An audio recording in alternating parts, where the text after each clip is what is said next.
Hello, and welcome to the Sleepy Stream. Hold it, before I make any big goofs, I want to make sure this time... Okay, I always keep stream open on my laptop, so I can observe, just so I can stare at myself. No, it's just so I can have chat up, and I don't pop out chat, although I should probably just do that, because that would be easier. But it is also nice to have the delay, and also be able to see when people are typing stuff with regard to what stuff. So anyways, I just wanted to make sure that those are all muted. So hopefully you're getting no feedback on any of that. Anyways, hello, and welcome back to the Sleepy Stream. Today is a particularly sleepy stream for me. I don't know what it is. I was feeling really awake for most of today. I slept in, and it must have hit around 11:30 or 12. I was just sitting at my drawing tablet.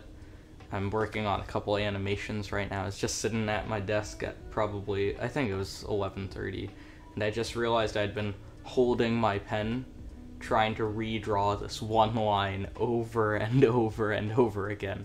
And I mean, literally, it must have been 10 times I kept trying to draw this one line.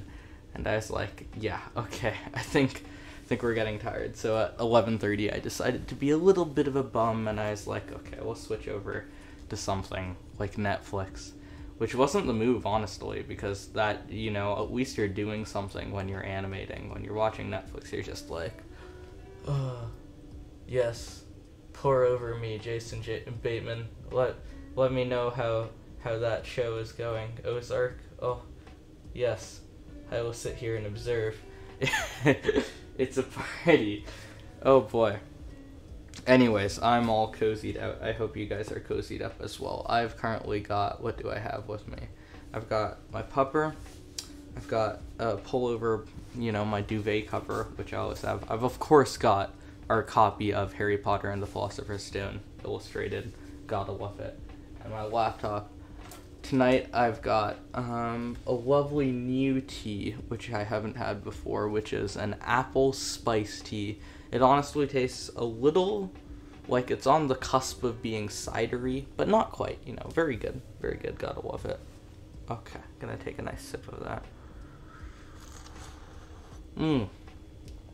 Still quite hot. It's a nice autumny taste though, gotta love it. And as per usual, I bet you thought I was lying when I was like, the stream will be on stream at 8:30 p.m. Eastern Standard Time. Nope, not lying. Every night, 8:30 p.m. Eastern Standard Time.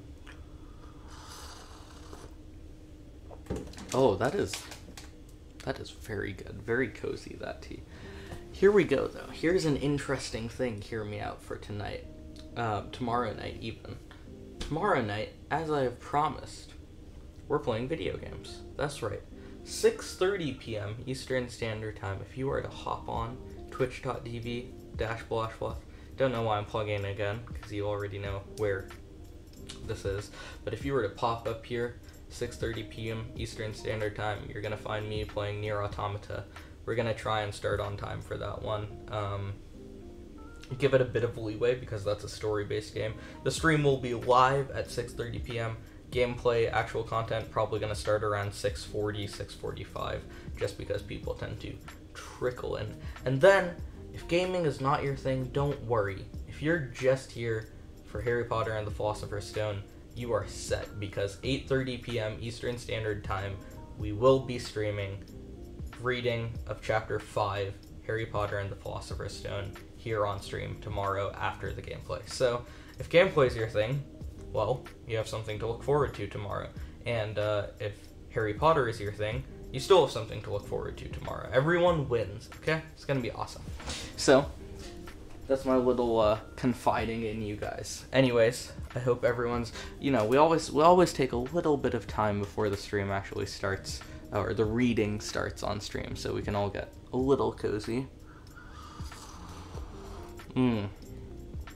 That's good tea, that's good tea. I hope everyone's day has been going fantastically. You know what? I'm sure your day's been having its ups and downs, as everyone's day does. you know, even our best of days aren't all the way good. There's always a couple moments when we feel down, and, you know, some days we feel down a lot more than other days, and other days we don't. But however your day's been going, I hope you know, I'm glad you're out there, okay? You're doing what you're doing, you know? You keep doing it, okay? So long as you're doing it, you're winning. Gotta keep it up. And I'm glad, I feel honored if you're taking the time to come watch the Sleepy stream after your day to wrap it up. I really do. And I hope that by being a part of your day, we can perhaps make everyone's lives a little bit cozier out here. So I hope you're all saddled up, maybe curled up in bed. I know it's only 8:30 for some of you guys, and hell, it's only 5:30 for some other people. For me, it's the nice ripe time of 1:30 in the morning, and God knows how many hour days I'm running here, but they're long ones. So, you know, I'm a bit more sleepy than everyone else, but I hope we can all cozy up around the Sleepy stream, have a little bit of fun. And what could be more fun than some Harry Potter and the Philosopher's Stone, especially after last night? Got to a bit of a cliffhanger. I hated to leave you guys off on that. I hated to leave myself off on that, because I've got to know what happens next, don't you think? Mysterious stranger knocking at the door precisely at midnight on Harry's 11th birthday? My, if that isn't a compelling story, I don't know what is. I feel like I should keep the lights dimmer, because you can see quite how tired I am when you look at my eyes staring into the camera. I'm, you know, it's been a long day, so... Okay. You know what? I'm gonna saddle up for just like 1 or 2 more pulls of this tea, and then we're gonna get going.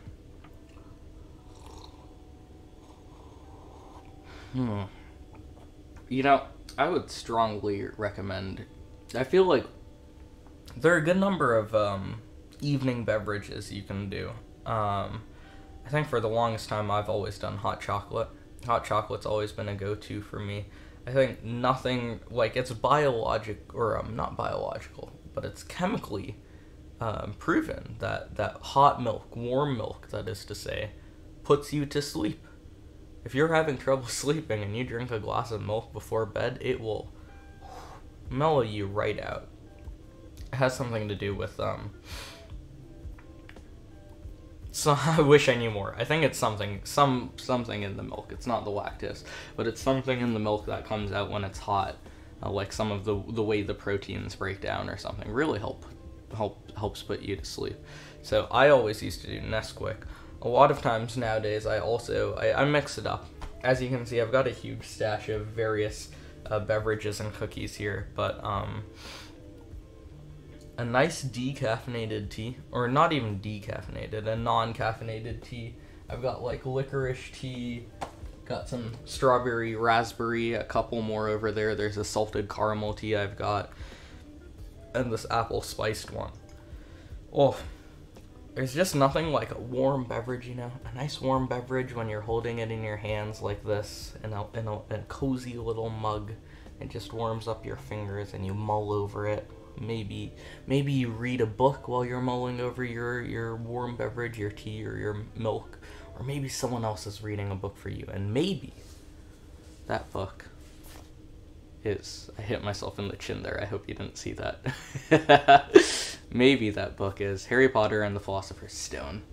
And it's on the Sleepy stream, and it's me. Maybe it's not me. Who knows? But without further ado, I think we've stalled quite long enough. We're going to get into Chapter 5 of Harry Potter. Chapter 4, sorry. Chapter 5's for tomorrow. Of Harry Potter and the Philosopher's Stone. So, as you can see here, this chapter is called The Keeper of the Keys. And you'll notice we have a very almost intimidating drawing here. We've got the Keeper of Keys, and then of course, Hagrid. Oh, we don't know his name yet. Sorry, spoilers. We've got this very large looking, I'm trying to find out where to hold it. There we go. Very large. His head's bumped up against the ceiling. He's quite that big.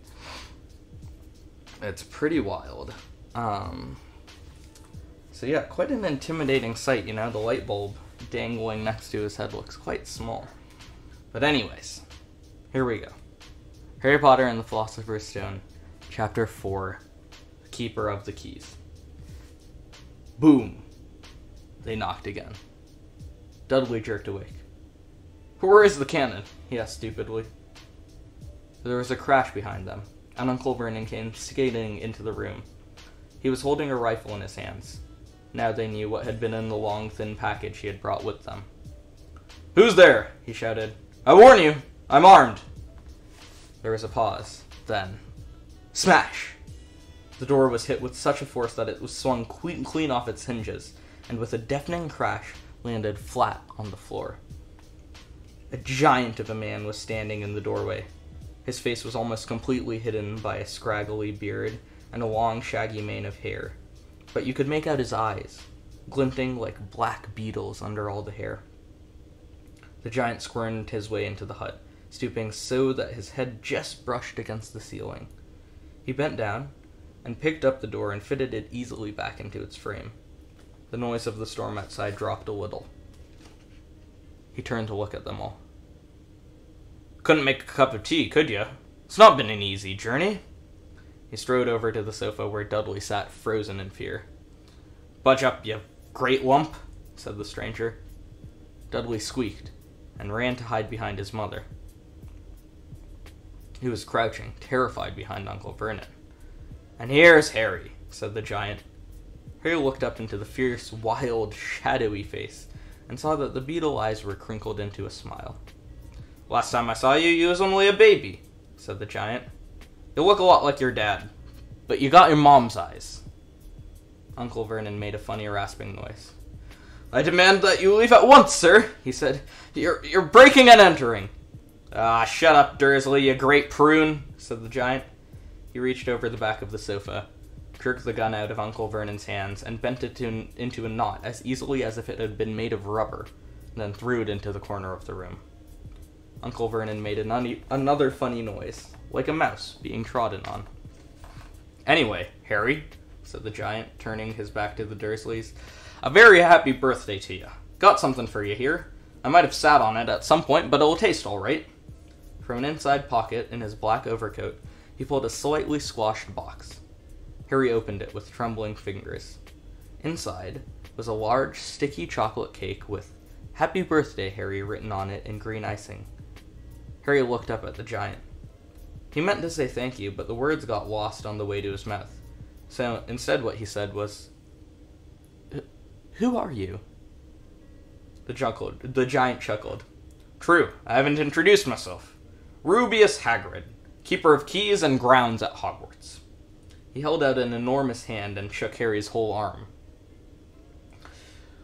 "Well, what about that tea then, eh?" he said, rubbing his hands together. "I'd not say no to something stronger if you got that in mind." His eyes fell on the empty grate with the shriveled crisp packets in it, and he snorted. He bent down over the fireplace. They couldn't see what he was doing, but when he drew back a second later, there was a roaring fire there. It filled the whole damp hut with a flickering light, and Harry felt the warmth wash over him as though he had sunk into a hot bath. The giant sat back down on the sofa, which sagged under his weight, and began taking all sorts of things out of his coat and out of the pockets of his coat. A copper kettle, a squashy package of sausages, a poker, a teapot, several chipped mugs, and a bottle of some amber liquid, from which he took a swig before starting to make tea. And here we have a lovely illustration of Hagrid leaning over the couch to talk to Harry in front of a roaring fireplace. It's a lovely, that's the kind of cozy sight you want to be all curled up to for the sleepy stream. I hope you guys all have a Hagrid who can steal your spot on the sofa and curl up to you while making sausages and tea. Anyways. He took, yes. Soon the hut was full of the sound and smell of sizzling sausage. Nobody said a thing while the giant was working, but as he slid the first 6 fat, juicy, slightly burnt sausages from the poker, Dudley fidgeted a little. Uncle Vernon said sharply, Don't Oof, what was that? Don't touch anything he gives you, Dudley. The giant chuckled darkly. Your great puddin' of a son don't need any more fattening up, Dursley. Don't you worry. He passed the sausages to Harry, who was so hungry he had never tasted anything so wonderful. But he still couldn't take his eyes off the giant. Finally, as nobody seemed about to explain anything, he said, I'm sorry, but I still don't know who you really are. The giant took a gulp of tea, wiped his mouth with the back of his hand. Call me Hagrid, he said. Everyone does. And like I told you, I'm the keeper of keys at Hogwarts. You'll know all about Hogwarts, of course. No, said Harry. Hagrid looked shocked. Sorry, Harry said quickly. Sorry, barked Hagrid, turning to stare at the Dursleys, who shrank back into the shadows. It's them that should be sorry. I knew you weren't getting your letters, but I never thought you would never know a thing about Hogwarts, for crying out loud. Did you never wonder where your parents learned it all? Oh, what? Asked Harry. Oh, what? Thundered Hagrid. Now wait just 1 second. He had leapt to his feet. In his anger, he seemed to fill the whole hut. The Dursleys were cowering against the wall. Do you mean to tell me, he growled at the Dursleys, that this boy knows nothing about anything? Harry thought this was going a bit far. He had been at school, after all, and his marks weren't bad. I know some things, he said. I can, do maths and stuff. But Hagrid simply waved his hands and said, About our world, I mean. Your world, my world, your parents' world. What world? Hagrid looked as if he was about to explode. Dursley! He boomed. Uncle Vernon, who had gone very pale, whispered something that sounded like Mimblewimble. Hagrid stared wildly at Harry. But you must know about your mom and dad. I mean, they're famous. You're famous. What? My mom and dad weren't famous, were they? Yep, you don't know. Hagrid ran his fingers through his hair, fixing Harry with a bewildered stare. You don't know what you are? He said finally. Uncle Vernon suddenly found his voice. Stop! He commanded. Stop right there, sir! I forbid you to tell that boy anything! A braver man than Vernon Dursley would have quailed under the furious look Hagrid now gave him. When Hagrid spoke, every syllable trembled with rage. You never told him? Never told him what was in that letter Dumbledore left for him? I was there! I saw Dumbledore leave it. Dursley! And you kept it from him all these years? Kept what from me? Said Harry eagerly. Stop! I forbid you! Yelled Uncle Vernon in panic. Aunt Petunia gave a gasp of horror. Go boil your heads, both of you, said Hagrid. Harry, you're a wizard. There was a silence in the hut. Only the sea and the whistling wind could be heard. I'm a what? gasped Harry. A wizard, of course, said Hagrid, sitting back down on the sofa, which groaned and sank even lower. And a thumping good one, I'd say. Once you've been trained a bit, with a mom and dad like yours, what else could you be? And I reckon it's about time you read your letter. Harry stretched out his hand at last to take the yellowish envelope addressed in emerald green to Mr. H. Potter. The floor, hut on the rock, the sea. He pulled out the letter and read, Hogwarts School of Witchcraft and Wizardry. Headmaster Albus Dumbledore. Order of Merlin, First Class, Grand Sorcerer, Chief Warlock, Supreme Mugwump, International Confederation of Wizards. Dear Mr. Potter, we are pleased to inform you that you have a place at Hogwarts School of Witchcraft and Wizardry. Please find enclosed a list of all necessary books and equipment. Terms begin on 1st of September. We await your owl no later than 31st July. Yours sincerely, Minerva McGonagall, Deputy Headmistress. Questions exploded inside of Harry's head like fireworks, and he couldn't decide which to ask first. After a few minutes, he stammered, What does it mean, they'll await my owl? Galloping Gorgons! And that reminds me, said Hagrid, clapping his hand to his forehead with enough force to knock over a cart horse. And from yet another pocket inside his overcoat, he pulled an owl. A real, live, rather ruffled-looking owl. A long pole of parchment or a long quill and a roll of parchment. With his tongue between his teeth, he scribbled a note which Harry could read upside down. Dear Mr. Dumbledore, given Harry his letter. Taken him to buy things tomorrow. Weather's horrible. Hope you're well. Hagrid. Hagrid rolled up the note, gave it to the owl which clamped it in its beak, went to the door, and threw the owl out into the storm. Then he came back and sat down as though this were as normal as talking on the telephone. Harry realized his mouth was open and closed it quickly. Where was I? Said Hagrid. But at that moment, Uncle Vernon, still ashen-faced but looking very angry, moved into the firelight. He's not going, he said. Hagrid grunted. I'd like to see a great muggle like you stop him, he said. A what? Said Harry, interested. A muggle, said Hagrid. It's what we call non-magical folk, and it's your bad luck you grew up with a family of the biggest muggles I ever laid eyes on. We swore, when we took him in, that we'd put a stop to all this rubbish, said Uncle Vernon. Swore we'd stamp it out of him. Wizard indeed. You knew, said Harry. You knew I'm a wizard? Knew! Shrieked Aunt Petunia suddenly. Knew? Of course we knew! How could we not? My dratted sister being what she was, oh, she got a letter just like that and disappeared off to that school and came home every holiday with her tea pockets full of frog spawn turning teacups into rats. And I was the only one who saw her for what she was, a freak. But for my mother and father, oh no, it was Lily this and Lily that. They were proud of having a witch in the family.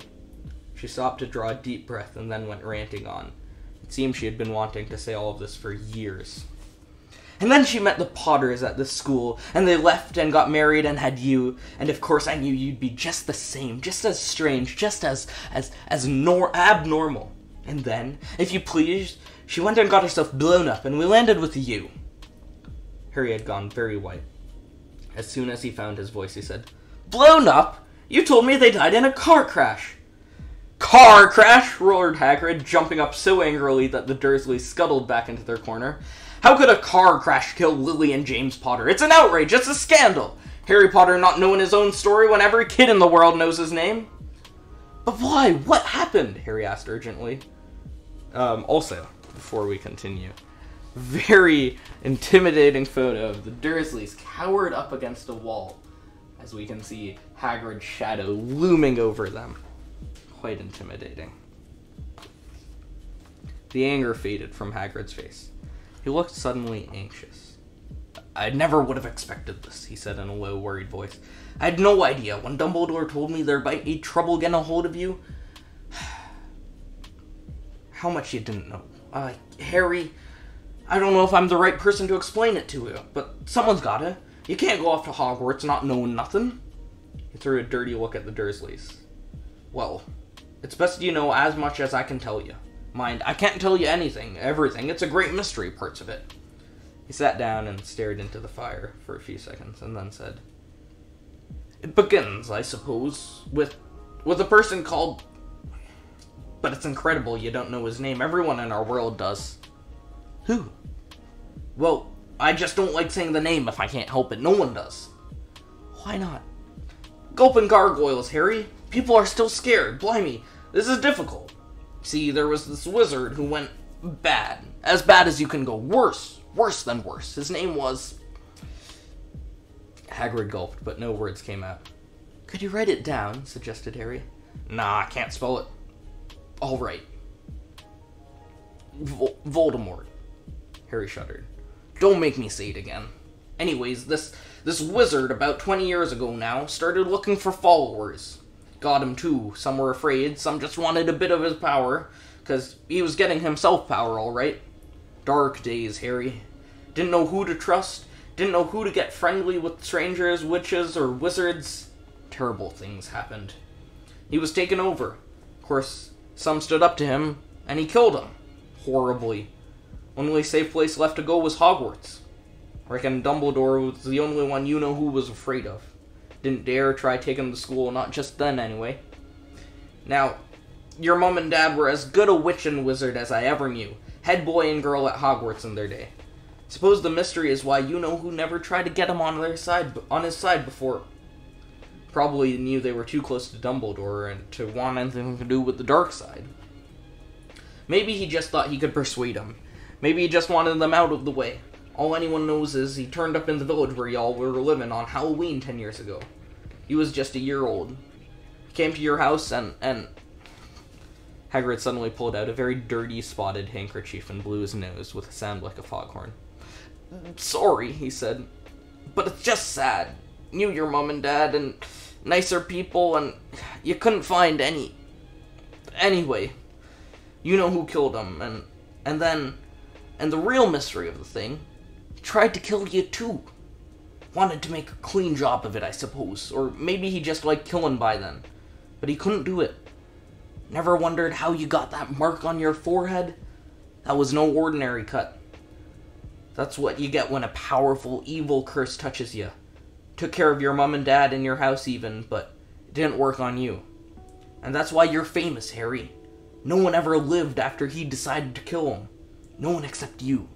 And he killed some of the best witches and wizards of the age. The McKinnons, the Bonds, the Pruitts, and you was only a baby. And you lived." Something was very painful was going on in Harry's mind. As Hagrid's story came to close, he saw again the blinding flash of green light more clearly than he had ever remembered it before. And he remembered something else for the first time in his life. A high, cold, cruel laugh. Hagrid was watching him sadly. "Took you from the ruined house on Dumbledore's order myself. Brought you to this lot." "Load of old tosh," said Uncle Vernon. Harry jumped. He had almost forgotten the Dursleys were there. Uncle Vernon certainly seemed to have gotten back his courage. He was glaring at Hagrid with his fists clenched. "Now you listen here, boy," he snarled. "I accept that there's something strange about you. Probably nothing a good beating wouldn't have cured. As for all this about your parents, well, they were weirdos. There's no denying it. And the world's better off without them, in my opinion. As for what they got, getting all mixed up with these wizarding types, just what I expected. I always knew they'd come to a sticky end." But at that moment, Hagrid leapt up from the sofa, drew a pink battered umbrella from inside his coat. Pointing this at Uncle Vernon like a sword, he said, "I'm warning you, Dursley. I'm warning you. One more word." In the danger of being speared on the end of an umbrella by a bearded giant, Uncle Vernon's courage failed again. He flattened himself up against the wall and fell silent. "That's better," said Hagrid, breathing heavily and sitting back down on the sofa, which this time sagged right down to the floor. Harry, meanwhile, still had questions to ask, hundreds of them. But what happened to Sorry, I mean, you know who?" "Good question, Harry. Disappeared. Vanished. Same night he tried to kill you. Makes you even more famous. And that's the biggest mystery. See, he was getting more powerful. Why'd he go?" "Some say he died. Codswallop, in my opinion. Don't know if he had enough human in him left to die. Some say he's still out there, biding his time. But I don't believe it.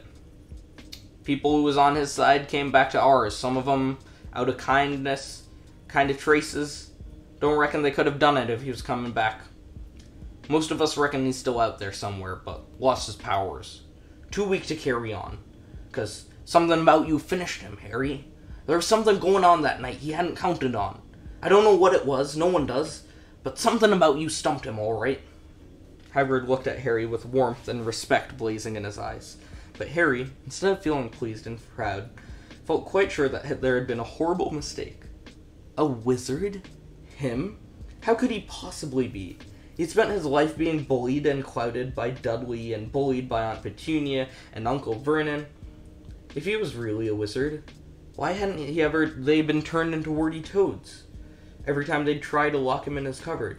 If he'd defeated one of the greatest sorcerers in the world, how come Dudley had always been able to kick him around like a football? "Hagrid," he said quietly, "I think you must have made a mistake. I don't think I can be a wizard." Too surprised, Hagrid chuckled. "Not a wizard, eh? Never made things happen when you was scared or angry?" Harry looked into a fire. Now that he came to think about it, every odd thing that he had ever made his aunt or uncle furious with had happened when he, Harry, had been upset or angry. Chased by Dudley's gang, he had somehow found himself out of their reach. Dreading to go to school with that ridiculous haircut, he had managed to make it grow back. And the very last time Dudley had hit him, hadn't he got his revenge without even realizing was doing it? Hadn't he set a boa constrictor on him? Harry looked back at Hagrid smiling, and saw that Hagrid was positively beaming at him. "See?" said Hagrid. "Harry Potter, not a wizard. You wait, you'll be right famous at Hogwarts." But Uncle Vernon wasn't going to give in without a fight. "Haven't I told you he's not going?" he hissed. "He's going to Stonewall High, and he'll be grateful for it. I've read those letters, and he needs all sorts of rubbish, spell books and wands, and if he wants to go, a great muggle like you won't stop him," growled Hagrid. "Stop Lily James' son from going to Hogwarts? You're mad. His name's been down ever since he was born. He's off to the finest school of witchcraft and wizardry in the world. 7 years there, and he won't know himself. He'll be with youngsters of his own sort for a change, and he'll be under the greatest headmaster Hogwarts ever had, Albus Dumbledore. I am not paying for some crackpot old fool to teach him magic tricks," yelled Uncle Vernon. But finally he had gone too far. Far, even. Hagrid seized his umbrella and whirled it over his head. "Never," he said, thundered, "insult Albus Dumbledore in front of me." And he brought down the umbrella in a swishing down through the air to point to at Dudley. There was a flash of violet light and a sound like a firecracker, a sharp squeal, and in the next second, Dudley was dancing on the spot with his hands clasped over his fat bottom, howling in pain. And here we go with Hagrid intimidatingly shooting a bolt of magic out of the umbrella towards Dudley's rear end. So we can see flying off with something growing from it. Also, hello Adria, if you're still there. I'm glad you like my Hagrid voice. My Hagrid voice is talking. It sounds more like Samwise Gamgee on shrooms than it does like Hagrid, but you know, whatever works, right? Okay. When he turned his back on them, Harry saw a curly pig's tail poking through the hole in his trousers. Uncle Vernon roared, pulling Aunt Petunia and Dudley into the other room. He cast one terrified look at Hagrid and then slammed the door behind them. Hagrid looked down at his umbrella and stroked his beard. "Shouldn't have lost my temper," he said ruefully. "But it didn't work anyway. Meant to turn him into a pig, but I suppose he was too much like a pig anyway. There wasn't much left to do." He cast a sideways look at Harry under bushy eyebrows. "Be grateful if you didn't mention that to anyone at Hogwarts," he said. I'm not strictly speaking supposed to do magic. I was allowed to do a bit to follow you and to get your letters and your stuff. One of the reasons I was so keen to take the job." "Why aren't you supposed to do magic?" asked Harry. "Oh, well, I was at Hogwarts myself, or got expelled, to tell you the truth, in my 3rd year. They snapped my wand in half and everything, but Dumbledore let me stay on as a gamekeeper. Great man, Dumbledore." "Why were you expelled?" "It's getting late, and we've got lots to do tomorrow," said Hagrid loudly. "Gotta get up to town and get your books and that." He took off his thick black coat and threw it onto Harry. "You can kip under that," he said. "Don't mind if it wriggles a little bit. I think I've still got a couple of dormice in one of the pockets." And with that, we have one last final image of the chapter. Night finally setting, this way, there we go, on the terrifying shack out on the water, lonely cold shack with a couple of seagulls flying about. And that is our last image after being introduced to Hagrid, Keeper of the Keys at Hogwarts. And tomorrow, tomorrow for both us and Harry, it's a very exciting day. We're gonna get our first glimpse of the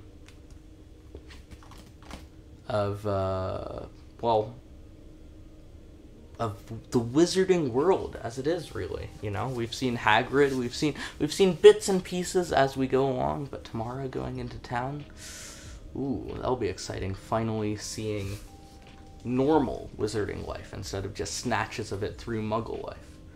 So, with that, we are going to wrap up the stream for tonight. That was a slightly longer chapter than the day before, but a very enlightening one, you know? After the cliffhanger from yesterday, I'm sure you guys all enjoyed hearing a nice little bit of I was gonna say redundancy for some reason. I think it's because I'm so tired. That is not the word at all. You know what? If one of you finds out what the word I'm looking for right now is, please let me know. Anyways, chapter for tomorrow is actually quite a bit longer than the previous ones because it is Diagon Alley, and if you're familiar with the films, which I'm sure you are, Diagon Alley is a very rich chapter. We get a lot going on it, in it, and that is even in the movie. And when you think about the fact that the books have a lot more in them than the movies do, well, puts it to a chapter that's nearly double the length of the ones we've been previously reading. So tomorrow should be a nice long stream. Don't forget, tomorrow's a Thursday, so 6:30 p.m. Eastern Standard Time. You can catch us here. We'll be playing video games, specifically Nier Automata. If you would like to join us for that, please do. It's going to be a party. If that is not your cup of tea, just drop by at 8:30 p.m. Eastern Standard Time for Chapter 6. Wait, Chapter 5, surely. My numbers have been all wrong today, haven't they? Chapter 5 of Harry Potter and the Philosopher's Stone. I'm going to take one last pull of tea here before I do my final goodbye, and I would recommend you do the same. Nothing like a good cup of tea after doing a gravelly Hagrid voice.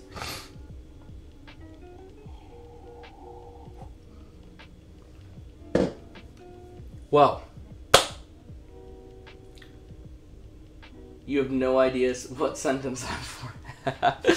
Look, I don't, honestly, I'm so tired, my brain doesn't know what sentences I'm forming. It's like, I say words, and then, like, it's like I have Broca's aphasia. I think Broca's aphasia is the one where subjects can still form sentences, but they actually have no no, that's Wernicke's aphasia. It's the one where you can form sentences, but they are complete and utter garbage. Like, you have no grasp of what the words are that you're saying. I think I have that. Anyways, thanks so much for joining us for the stream tonight. I'm so glad you could pop by. We could all cozy out for a little bit. Now, tomorrow, as I've said, 6:30 p.m. Eastern Standard Time. Join us for Nier Automata, and if not, 8:30 p.m. Chapter 5 of Harry Potter and the Philosopher's Stone. I hope you guys all are having a lovely evening, and that it continues to stay lovely. Stay cozy out there, friends.